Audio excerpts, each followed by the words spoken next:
Agar uyingizdagi bor masalliqlardan mana shu taomni kechga tayyorlaydigan bo'lsangiz, aniq duolar tagida qolib ketasiz.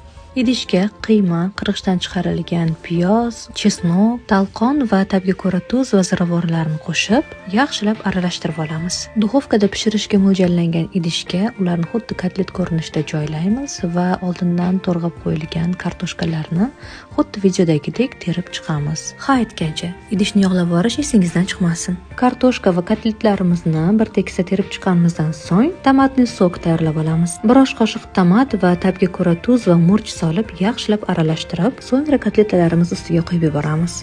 Idishimizni ustini avval pergament qog'oz va folga bilan yaxshilab yopib, duxovkaga 200 gradusga 40-50 daqiqaga pishirishga yuboramiz. Pishib chiqqandan so'ng tepasini ko'katlar bilan yasatamiz. Yoniga xohlasangiz guruch yoki puredan garnir sifatida foydalanishingiz mumkin. Retsept yoqqan bo'lsa, yurakchani qizartirib qo'ying, xursand bo'laman.